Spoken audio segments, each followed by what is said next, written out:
పాట పాడదామా? అవునండి. మీరు పాడండి ప్రార్థన బ్రదర్. చేస్తున్నారు. మీ ఇష్టం బ్రదర్. ఓకే. యెహోవా నీ నామము ఎంతో బలమైందని పాడబడదాం. యెహోవా నీ నామము ఎంతో బలమైనది, ఎంతో బలమైనది, ఎంతో బలమైనది. యెహోవా నీ నామము మోషే ప్రార్థించగా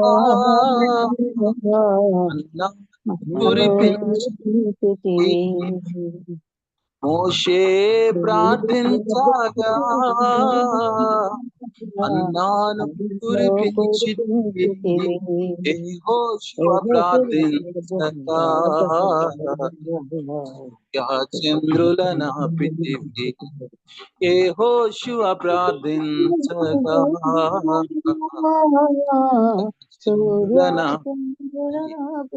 యెహోవా నీ నామము ఎంతో బలమైనది, ఎంతో బలమైనది, ఎంతో బలమైనది యెహోవా నీ నామము. సింహాల బోనుకైనా సంతోషముగా వెళ్ళిరి, సింహాల బోనుకైనా సంతోషముగా వెళ్ళిరి,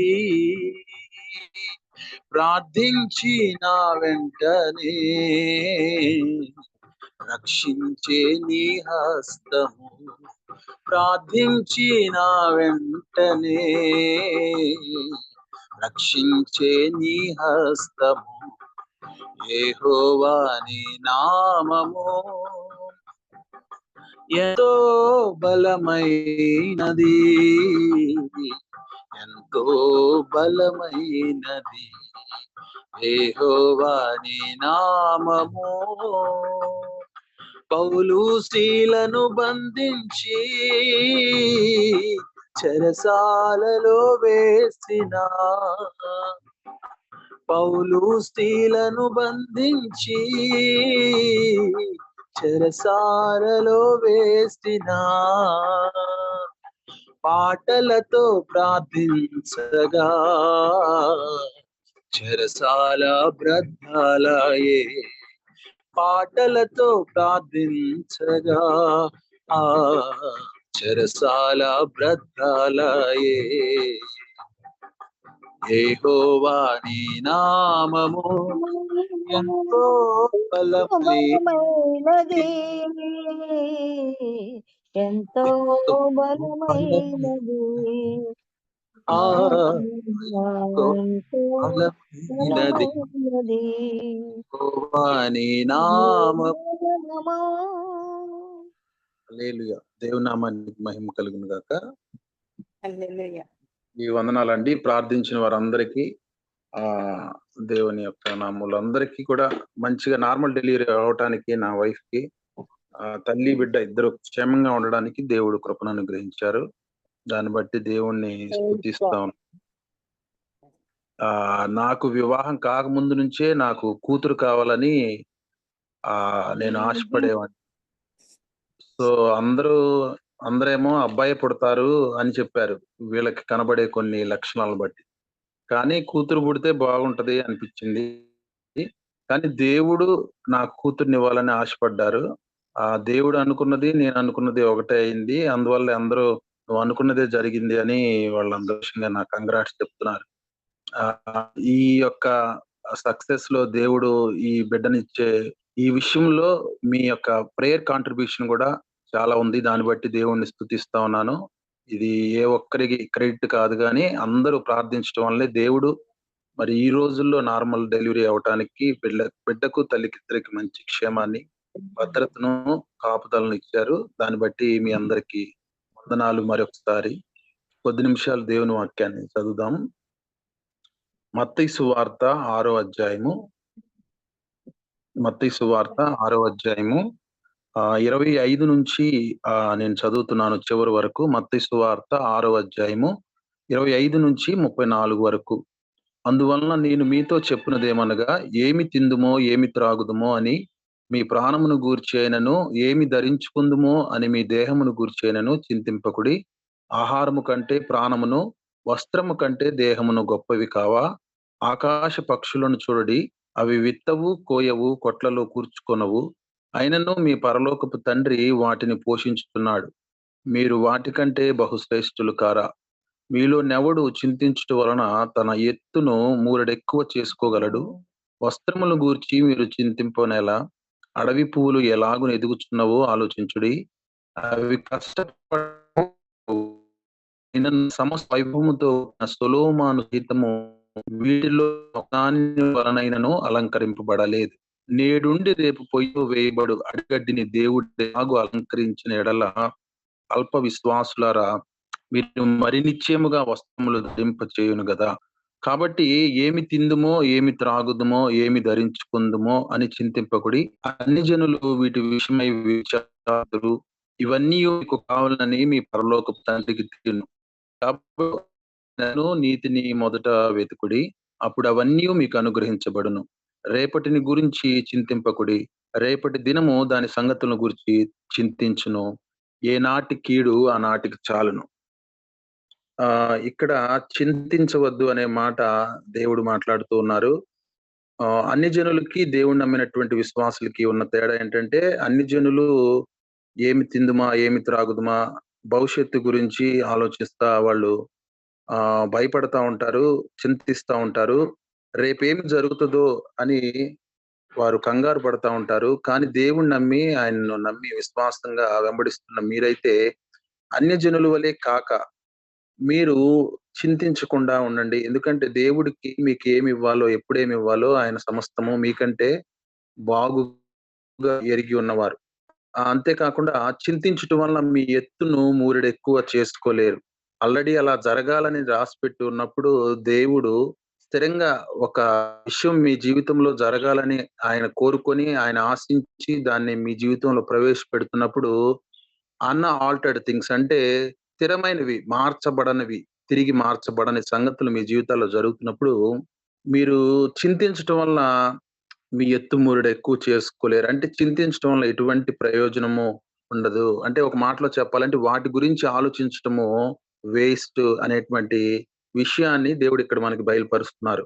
కాబట్టి భవిష్యత్తు గురించి మనకేమి తెలియదు కాబట్టి మనము దాని గురించి భయపడకూడదు. ఒకవేళ మనం భవిష్యత్తులో ఏదో జరిగిపోయిద్ది అని భయపడుతున్నామంటే, మనం దాని గురించి ఎక్కువగా ఆలోచిస్తా ఉన్నాం. అలాగే గతంలో జరిగిన దాన్ని కూడా మనం మార్చలేము. అది ఆల్రెడీ అలా జరిగిపోయింది. ఇది ఇలా జరగకుండా ఉండుంటే బాగుండు అని మనం అనుకోవటంలో అర్థం లేదు. ఎందుకంటే అది గతము. అది మరలా రిపీట్ అవ్వదు. అది ఆల్రెడీ జరిగిపోయింది. ఇప్పుడు మనం గతంలోకి వెళ్ళి ఆల్రెడీ జరిగిపోయిన దాన్ని మనం మార్చలేం. కాబట్టి మార్చలేని వాటి విషయమై మనము ఆలోచించకూడదు. అంటే భవిష్యత్తు గురించి, ఫ్యూచర్ గురించి మనం భయపడకూడదు. అలాగే పాస్ట్ గురించి ఆలోచించి మన సమయాన్ని, మన సంతోషాన్ని మనము వృధా చేసుకోకూడదు అనే విషయాన్ని దేవుడు మాట్లాడుతున్నాడు. కాబట్టి క్రైస్తవులుగా, విశ్వాసులముగా దేవుణ్ణి నమ్మకంగా వెంబడించే ఆయన ప్రియమైన బిడ్డలుగా మనము చేయవలసిన పని, ప్రస్తుతం దినము ఏం జరగబోతుందో అది మన చేతిలో ఉంది. అది మన చేతిలో ఉంది కాబట్టి దాని గురించి మనం ఏం చెయ్యాలి ఈరోజు అనే దాని గురించే మనం ఆలోచించాలి. ఎందుకంటే అది మాత్రమే మన చేతిలో ఉన్నది. అందుకనే ఏమంటారంటే present tense is the presentation of god to your life. Present tense is the presentation of god to your life. అంటే ఇప్పుడు ఇచ్చిన ఈ ప్రస్తుతం అనేది, ఈ ప్రస్తుత దినము, ఈ రోజు, ఈ సమయం అనేది దేవుడు నీకిచ్చిన ఒక ప్రెజెంటేషన్. అంటే ఈరోజు దేవుడు నీకిచ్చిన ఒక బహుమానము. కాబట్టి దీని యందు ఆనందించటం మనం నేర్చుకోవాలి. గతంలో ఇది జరిగింది, లేకపోతే రేపటి గురించి నువ్వు ఆలోచిస్తున్నావంటే, నువ్వు గతంలో అయినా, లేకపోతే భవిష్యత్తులో అయినా జీవిస్తున్నావు గానీ, ప్రెజెంట్‌లో నువ్వు జీవించటం లేదు. నీ ఆలోచనలన్నీ గతంలో నేను ఆ వ్యక్తిని వివాహం చేసుకోకుండా ఉండాల్సింది, లేకపోతే నేను ఆ మ్యారేజ్ వచ్చిన సంబంధానికి నేను యాక్సెప్ట్ చేసి ఉండాల్సింది, లేకపోతే అప్పుడు తక్కువగా ఉంది భూమి స్థలాలు మరి రూ. 10కి, రూ. 100కే స్థలం వచ్చింది. కాబట్టి గతంలో బావుండేది అంటున్నావు అని నువ్వెప్పుడు అనుకుంటున్నావు మనసులో? అలాగే రోజులు వెళ్లదీస్తున్నావంటే దాని అర్థం ఏంటంటే నువ్వు గతంలో జీవిస్తా ఉన్నావు. లేకపోతే భవిష్యత్తులో నా బిడ్డల భవిష్యత్తు ఎలా ఉంటదో, వారికి మంచి భర్తలొస్తారేమో, వస్తారో రారో, లేకపోతే వాళ్ళు చక్కగా చదువుకొని ప్రయోజకులవుతారో లేదో, వీటి గురించి నువ్వు ఆలోచిస్తున్నావంటే నువ్వు భవిష్యత్తులో జీవిస్తున్నావు. కానీ మన దేవుడు మన విషయంలో ఏం ఆశపడుతున్నారంటే, గతం గురించి గాని, రేపటి దినం గురించి గాని మీరు ఆలోచించాల్సిన అవసరం నెసెసిటీ లేదు. ఎందుకంటే దాని గురించి ఆలోచించినా దానివల్ల ప్రయోజనం ఏమి లేకపోగా మీరు అది మిమ్మల్ని ఒక డిప్రెషన్‌లోనికి నెట్టేస్తది. మానసికంగా కృంగిపోతారు. ప్రెజెంట్ లైఫ్‌ని మీరు ఎంజాయ్ చేయలేరు. కాబట్టి ఈ రెండిటి గురించి ఆలోచించి ఉపయోగం లేదు.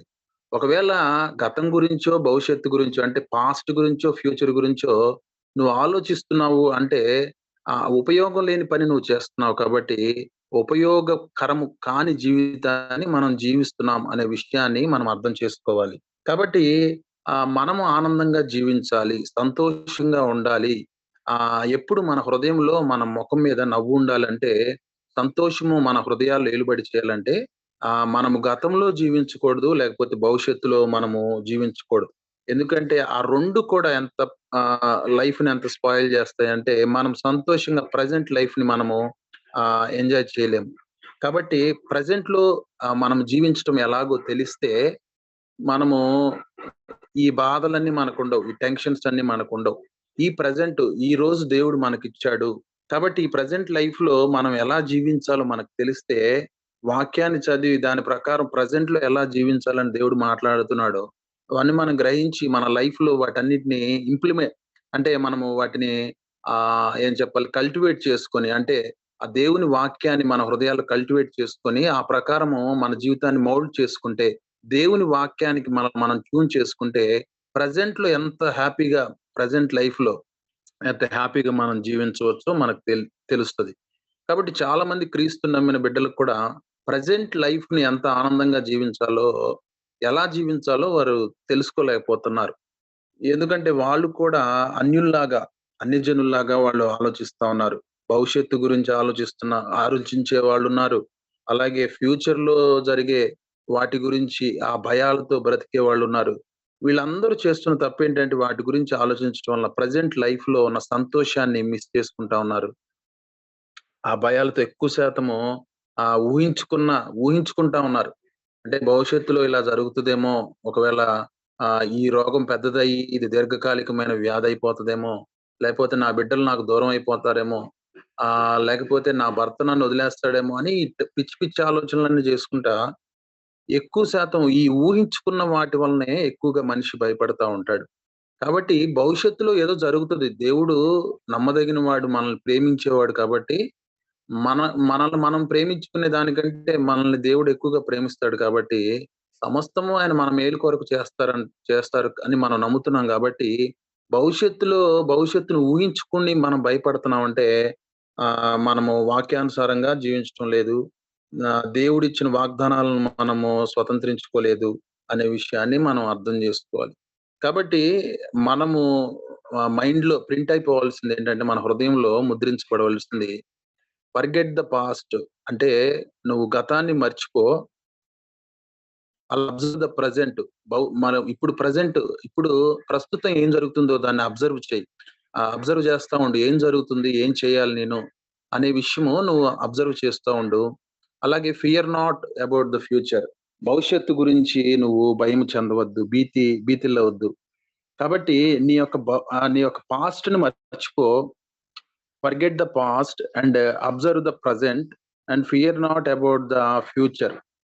కాబట్టి గతంలో జరిగిన వాటి విషయమై నువ్వు ఆలోచించటం ద్వారా వాటన్నిటిని నువ్వు మార్చలేవు కాబట్టి నువ్వు ప్రెజెంట్ గురించి ఆలోచిస్తే, ఇప్పుడు ప్రస్తుతం ఉన్న దాని గురించి ఆలోచిస్తే మనం చాలా సంతోషంగా ఉంటాము.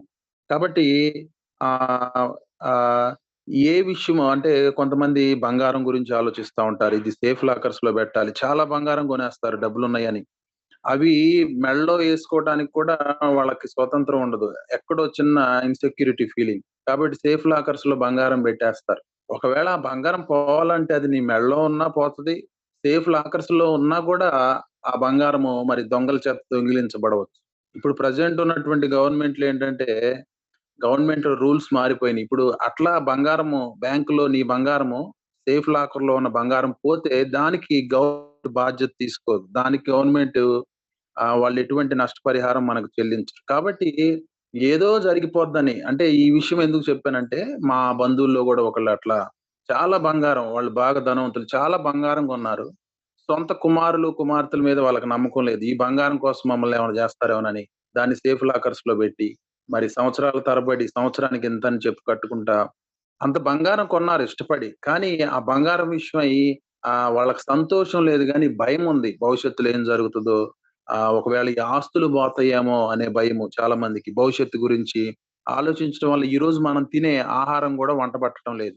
ఈ బీపీలు, షుగర్‌లు ఎందుకంత మరి విస్తృతంగా పెరిగిపోయినాయి. ఎక్కడ జూసినా ఎక్కువ పర్సెంట్ అలా అయిపోతా ఉన్నారంటే, ఎక్కువ ఆలోచించటం, ఎక్కువ ప్రెషర్ తీసుకోవటము, ఎక్కువ టెన్షన్స్ గురవ్వటము. ప్రెజెంట్ లైఫ్‌లో మరి సంతోషాన్ని అనుభవించకుండా, ఈరోజు దేవుడు నాకిచ్చాడు. ఈరోజు నేనేం చేయాలి?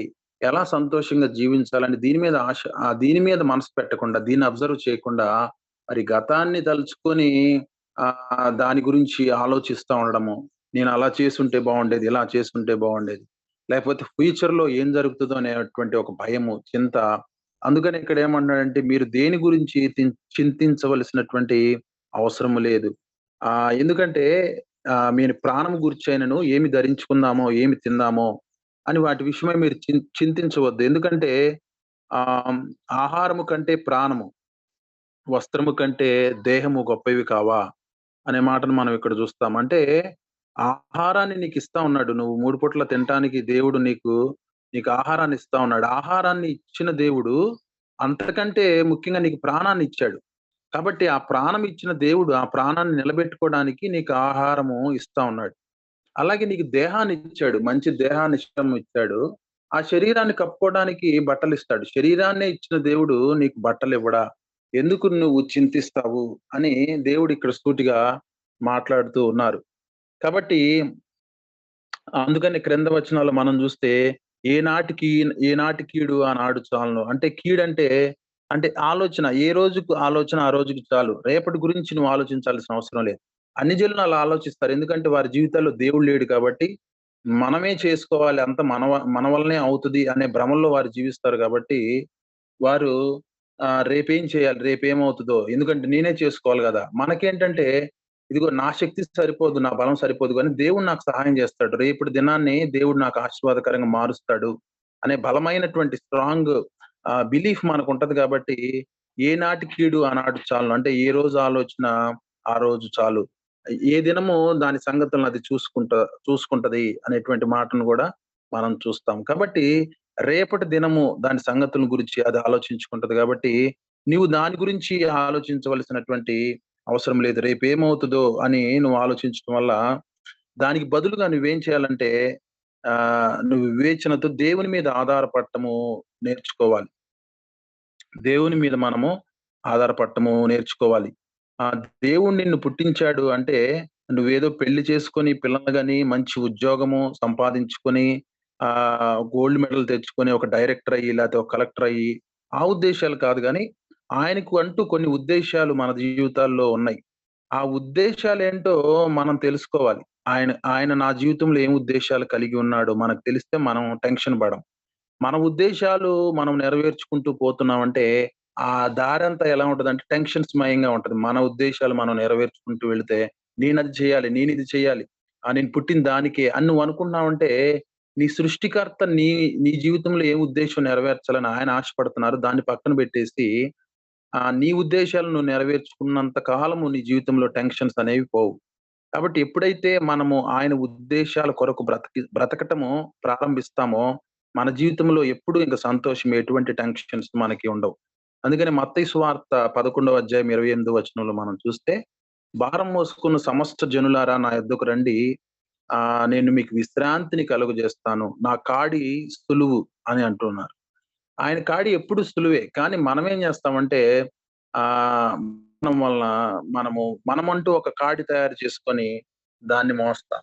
మన కాడి బరువు అది మన శక్తికి మించింది. కానీ ఆయన మనకు మనకి ఎటువంటి కాడి అవసరమో ఆ కాడిని మన కొరకు డిజైన్ చేసిన కాడిని దేవుడు మనకిస్తాడు. కాబట్టి ఆయన సంపూర్ణమైన విశ్రాంతి ఎప్పుడైతే ఆయన మీద ఆధారపడతామో, మనము ఆయన దగ్గరికి వెళతామో, ఆయన సన్నిధిలో మనముంటామో, అప్పుడు మన జీవితాల్లో టెన్షన్స్ లేకుండా ఎ ఎ ఎంత కాలమైతే మనల్ని మనము మన ఉద్దేశాలు నెరవేర్చుకోవడానికే మన జీవితాన్ని ముందుకు తీసుకొని వెళ్తామో, as long as you seek yourself అంటే ఎ ఎంత కాలమైతే నీ గురించి నువ్వు ఆలోచించుకుంటా, నీ ఉద్దేశాల మీద నువ్వు జీవిస్తా, నీ ఉద్దేశాలు నెరవేర్చుకోవటానికే నువ్వు బ్రతుకుతుంటావు. అంతకాలం నీ జీవితంలో టెన్షన్స్ ఉంటాయి.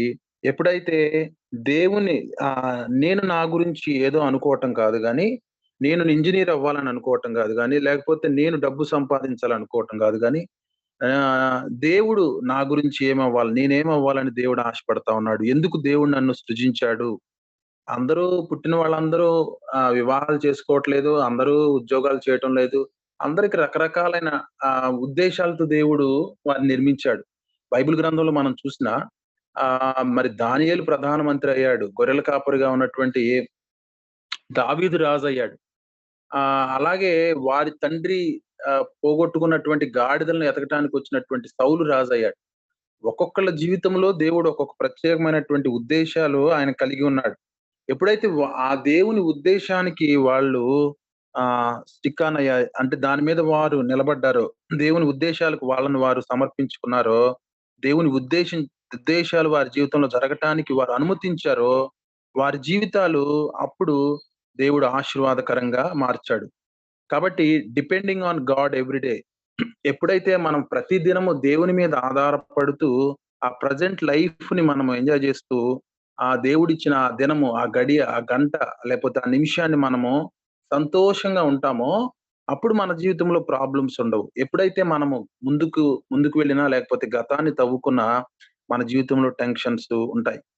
కాబట్టి ఆ బైబిల్ గ్రంథంలో ఒక మంచి మాట నాకెంతో ఆదరణ కలిగించే మాట మీకు చూపించాలని ఆశపడతా ఉన్నాను. నిర్గమాకాండము 3వ అధ్యాయంలో మనం చూస్తే, అక్కడ దేవుడు మరి బానిసత్వంలో ఉన్నటువంటి ఇశ్రాయేలీయులు ఐగుప్తు బానిసత్వంలో ఉన్నారు. వారిని విడిపించడానికి మరి మోషేను దేవుడు ఏర్పాటు చేసుకున్నారు. చేసుకున్న తర్వాత దేవుడు తనకి పొదలో కనబడి నీవెవరు అని అడిగినప్పుడు నువ్వెవరని వాళ్ళకి చెప్పాలి. సరే నేను వెళతాను. కానీ ఎవరు పంపించారు నిన్ను? మీ దేవుడెవరు? లేకపోతే నీ వెనక ఎవరున్నారంటే నేనేమని చెప్పాలి అని మోషే దేవుడిని అడిగినప్పుడు దేవుడు ఒక మంచి మాట చెప్తారు. చూడండి నిర్గమాకాండము 3వ అధ్యాయము 14 వచనంలో మనం చూస్తే 13 కూడా చదివితే నిర్గమాకాండము 3వ అధ్యాయము 13వ వచనం. మోషే చిత్తగించుము, నేను ఇశ్రాయేలీయుల యొద్దకు వెళ్లి వారిని చూచి, మీ పితరుల దేవుడు మీ వద్దకు నన్ను పంపినని వారితో చెప్పగా, వారు ఆయన పేరేమి అని అడిగిన యెడల వారితో నేనేమి చెప్పవలెను అని దేవుణ్ణి అడిగాను. అందుకు దేవుడు నేను ఉన్నవాడను అనువాడనై ఉన్నానని మోషేతో చెప్పెను. మరియు ఆయన ఉండు ఉండుననువాడు మీ వద్దకు నన్ను పంపెనని నీవు ఇశ్రాయేలీయులతో చెప్పుమనెను. దేవుడు ఇక్కడ మోషే ఒక డౌట్ దేవుడి ముందు ఎక్స్‌ప్రెస్ చేశారు. వాళ్ళకి నీ ప్రజలకి నేనేం చెప్పాలి? నువ్వెవరంటే నువ్వేం చెప్పాలంటే దేవుడేమంటున్నాడంటే, ఏమని నువ్వు చెప్పాలంటే నేను ఐ యామ్ అని చెప్పు. I am that I yam ఇంగ్లీష్‌లో ఏమని I am that I am. నేను ఉన్నవాడను, నేనెప్పుడూ ఉన్నవాడను అని చెప్పు. నేను యెహోవానని చెప్పమని ఇక్కడ దేవుడు చెప్పలేదు. లేకపోతే నేను మిమ్మల్ని ఐగుప్తు బానిసత్వం నుంచి విడిపించటానికి నేను నేను రక్షకుడినని దేవుడు తనను తాను పరిచయం చేసుకోవడానికి ఇష్టపడలేదు గానీ, మోషేకి ఏమని చెప్పమంటున్నారంటే, I am that I am. I am has sent me to you. నన్నెవరు పంపించారంటే ఐ యామ్ నన్ను పంపించాడు. అంటే మనకి ప్రెజెంట్ టెన్స్ ఉంటది, పాస్ట్ టెన్స్ ఉంటది, ఫ్యూచర్ టెన్స్ ఉంటది. అంటే నేను గతంలో అక్కడున్నానంటే ఐ వాస్ దేర్ అంటాము. ఇప్పుడు ఇక్కడున్నానంటే ఐ యామ్ హియర్ అంటాము. కానీ దేవుడు ఏమని పరిచయం చేసుకున్నారంటే ఐ యామ్ అంటున్నాడు. అంటే నాకు ప్రెజెంటు, పాస్టు, ఫ్యూచర్ అనేవి ఉండవు. మీరంటే టైమ్ అండ్ స్పేస్‌లో మీరుంటున్నారు. కాబట్టి మీకు నిన్న, రేపు, ఎల్లుండి అనేవి మీ జీవితాల్లో ఉంటాయి. కానీ నేను ఎలాంటి వాడినంటే నేను ఉన్నవాడను, అనువాడను. అంటే నిన్న ఉన్నాను, ఈరోజు ఉన్నాను, రేపు ఉంటాను. నాకు టైమ్ అండ్ స్పేస్‌తో నాకు సంబంధం లేదు మీలాగా. కాబట్టి నేను ఫ్యూచర్‌లో ఉంటాను. ఉన్నాను. ఇప్పుడు ప్రెజెంట్‌లో గూడా ఉన్నాను అని దేవుడు ఇదిగో నా గురించి ఇలా వారికి పరిచయం చెయ్యి. అంటే దేవుడు ఇక్కడేం చెప్పాలనుకుంటున్నారంటే, ఇదిగో గతంలో ఎన్నో గత కాలమంతా శ్రమలు పడ్డారు గదా! అప్పుడు మీతో నేనున్నాను. ఇప్పుడు నేను మీకోసం విమోచించడానికి ఒక వ్యక్తిని పంపిస్తున్నాను. ఇప్పుడు నేను మీతో ఉన్నాను. భవిష్యత్తులో మిమ్మల్ని నేను విడిపించి కానానికి పాలు తేనెలు ప్రవహించేటువంటి ఆ ప్రాంతానికి మిమ్మల్ని తీసుకొని వెళ్తాను. అప్పుడు మీతో నేనుంటాను. ఆ ప్రయాణం అంతట్లో నేను మీతో ఉంటాను. మరి గతంలో ఎందుకు మమ్మల్ని అనుమతించావంటే అది మీ మేలు కొరకే. అంటే మీరు ఆ యొక్క బానిసత్వం కిందకు వెళ్ళడానికి కూడా కారణం ఏంటంటే, అది మీ మేలు కొరకే నేను అనుమతించాను. గతంలో మీతో నేనున్నాను. ఇప్పుడు ప్రెజెంటు మీతో నేనున్నాను. భవిష్యత్తులో గూడా ఇదిగో మిమ్మల్ని ఇంతకాలం నేను ఆ ఎడారి లాంటి ప్రాంతంలో, ఆ ఎడారుల్లో భయంకరమైనటువంటి ఎడారిలో మిమ్మల్ని నడిపించుకుంటూ నేను తీసుకొని వెళతాను. మీ చెప్పులు అరగవు. మీ బట్టలు మాసిపోవు. నేను మీతో ఉంటాను. ఫ్యూచర్‌లో గూడా మీతో ఉంటాను. అందుకని ఏమంటున్నాడంటే, I am that I yam అంటే నేను ఉన్నవాడను, అనువాడను. నేను ఎల్లప్పుడూ ఉండే దేవుడును అని దేవుడు మాట్లాడుతా ఉన్నాడు. మన జీవితంలో దేవుడిని నమ్మని దినాల్లో దేవుడు మనతో లేడేమో అనుకుంటాం. కానీ మనము గ్రహించవలసిన విషయం ఏంటంటే, తల్లి గర్భంలో పుట్టినది మొదలుకొని నీవు నాకు ప్రాపకుడై ఉన్నావు అని ఒక బైబిల్‌లో ఒక మాట ఉంటది. అంటే మనము తల్లి గర్భంలో పుట్టకముందు మనం ఎక్కడి నుంచి వచ్చామంటే ఆయన మహిమ కొరకు ఆయన మనల్ని పంపించారు ఈ భూమి మీదకి. కాబట్టి ఈ భూమి మీదకి రాకముందు నుంచే దేవుడి దగ్గర మనం ఉన్నాము. అప్పటి నుంచే దేవుడి దృష్టి మన మీద ఉంది. అప్పుడే దేవుడు మనల్ని ప్రేమిస్తా ఉన్నాడు. చాలా మంది ఇట్లా కొంచెము అంటే వాక్యం ఎక్కువ తెలియని వారు, నేను మరి గతంలో ఎన్నో పాపాలు చేశాను. దేవుడికి దూరంగా ఉన్నాను. అప్పుడు దేవుడు నాతో లేడేమో అనుకుంటాం. అది చాలా తప్పు. ఎందుకంటే దేవుడు లేకుండా గతంలో నువ్వు ప్రెజెంట్‌లో జీవిస్తున్నావంటే, గతంలో దేవుడు నీతో ఉన్నాడు కాబట్టి ఇప్పుడు నిన్ను దేవుడు క్షమించి నిన్ను ప్రేమించాడు కాబట్టే నీవి ప్రెజెంట్‌లోకి రాగలిగావు పాస్ట్‌లో నుంచి అనే విషయాన్ని గ్రహించాలి. ఫ్యూచర్‌లో గూడా దేవుడు నీతో ఉంటాడు కాబట్టే నీవు నిశ్చింతగా ఉంటావు. అంటే దేవుడు నీకు సహాయం చేస్తాడు భవిష్యత్తులో. కాబట్టి అందుకని దేవుడు ఇక్కడ ఏం పరిచయం చేసుకుంటున్నాడంటే, నేను యెహోవాను పరిచయం చేసుకోవట్లేదు గానీ, నేను ఉన్నవాడను. I am that I am. నేను నేనే అని దేవుడు పరిచయం చేసుకుంటా ఉన్నాడు. కాబట్టి గతంలో నా జీవితంలో ఆ ఫెయిల్యూర్ ఎందుకొచ్చింది? మనం ఆలోచిస్తాం. ఆ కీడు ఎందుకు మన జీవితంలో వచ్చిందంటే అది మన మేలు కొరకే దేవుడు అనుమతించారు. అప్పుడు దేవుడిని నమ్మనప్పుడు కూడా ఆయన మనతో ఉన్నారు. మనల్ని ప్రేమించారు. మన బాగోగులు చూసుకున్నారు.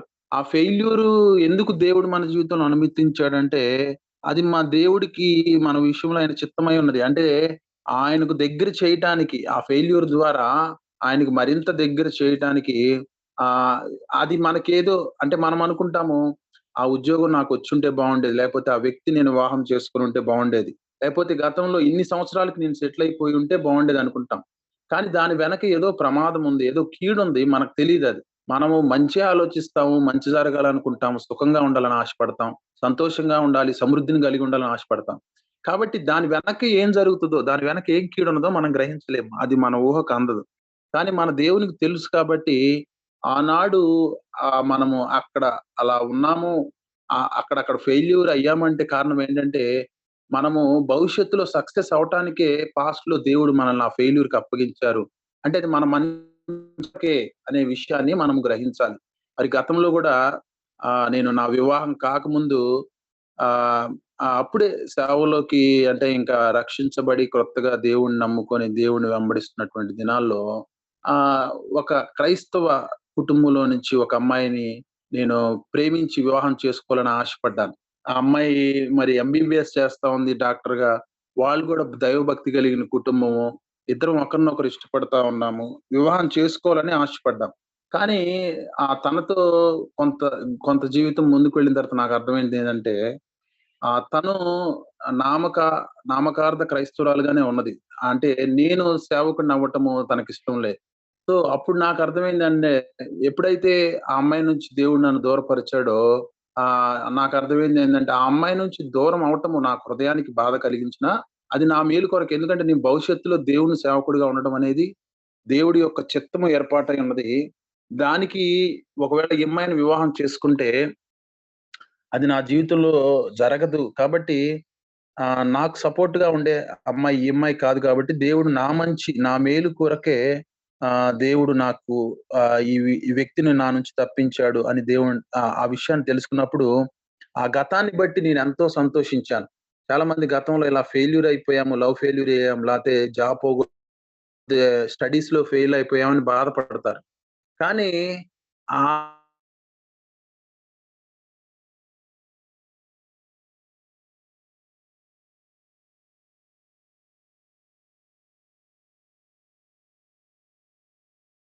ఆ బాధ పడకూడదు గానీ, గనక ఆ వ్యక్తితో నా వివాహం అవ్వదు అనే విషయాన్ని మనము గ్రహించి, గతాన్ని బట్టి దేవునికి ఎల్లప్పుడూ కృతజ్ఞతాస్తుతులు మనము చెల్లించాలి.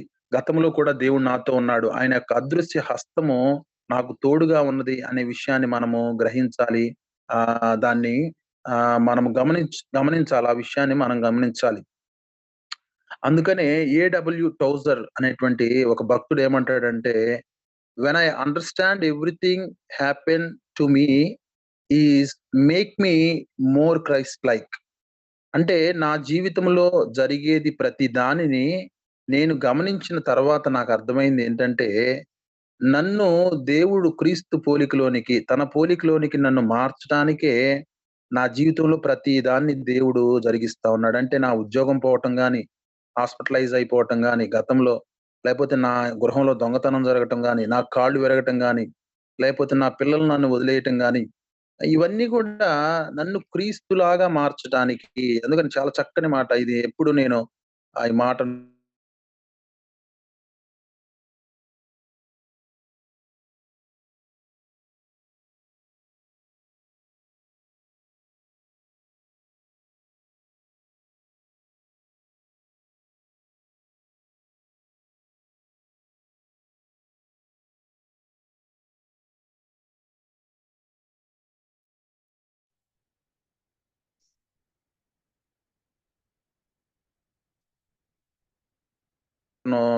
ధ్యానం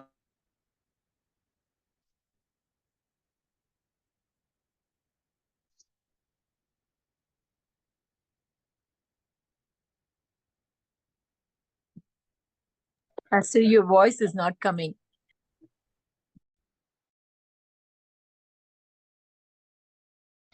Yes, we are not able to hear you, Pastor Daru.